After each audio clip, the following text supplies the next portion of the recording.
রাতটা আসলে সবার কাছেই প্রিয়, শুধু আমার কাছেই না। আমার তো রাত অনেক ভালো লাগে। চারিদিকে যদি এরকম জ্যোৎস্না রাতের মতো হয় আর সবুজে ঘেরা থাকে, তো কার না ভালো লাগে বলেন? এত সুন্দর আমাদের রাজশাহী শহর, যা আপনাদেরকে বলে প্রকাশ করতে পারবো না। তো যাই হোক, এই যে আমাদের রাজশাহী শহরে আমরা একা, একা রাস্তায় ঘুরছি, সেরকম কেউ নাই। কারণ এখন রাত 11:30 বাজে বা 12টার কাছাকাছি। আসসালামু আলাইকুম, কেমন আছেন সবাই? আমার ভিডিওর সঙ্গেই থাকবেন। রাতে আমার বরাবরই ঘুরতে ভালো লাগে। আমরা ৩ জনে চলে গিয়েছিলাম বাইক নিয়ে। আমাদের পার্সোনালি একটু কাজ ছিল। আর আমরা রাতে ঘুরতে পছন্দ করি, সেজন্য চলে গিয়েছিলাম। যাবার পরে দেখলাম এক জায়গায় কিসের যেন অনুষ্ঠান চলছে। তো আমরা একটু দেখার চেষ্টা করলাম। তো দেখলাম যে ঢালুর মোড়ে, রাজশাহী ঢালুর মোড়ে বাউলি গান চলছে। তো আমরা আর দেখলাম না, কারণ আমার ভালো লাগে না, সময় খুবই শর্ট। তো আমরা এখন চলে এসেছি আমাদের কাজের উদ্দেশ্যে, আর এখানে এসে ডিম খাবো। যেহেতু শীতের রাত, এখন একটু ডিমটাই বেশি খাওয়া হবে, তার জন্য অপেক্ষা করছি।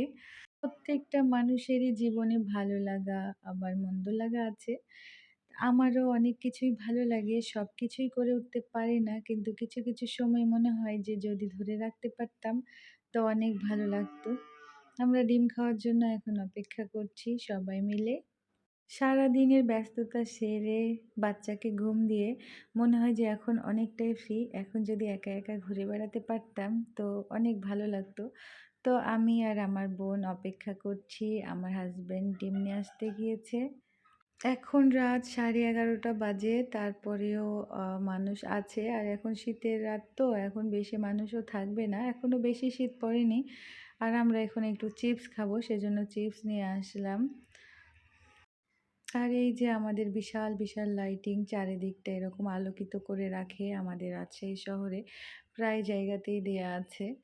আপনারা কেউ যদি কখনো রাজশাহীতে আসেন, অবশ্যই রাতে রাজশাহীতে একবার ঘুরে দেখবেন। আমার তো খুবই ভালো লাগছিল, আর আমি খুব এনজয় করছিলাম চারিদিকটা। এত মনোরম পরিবেশ আর এত মনোমুগ্ধকর।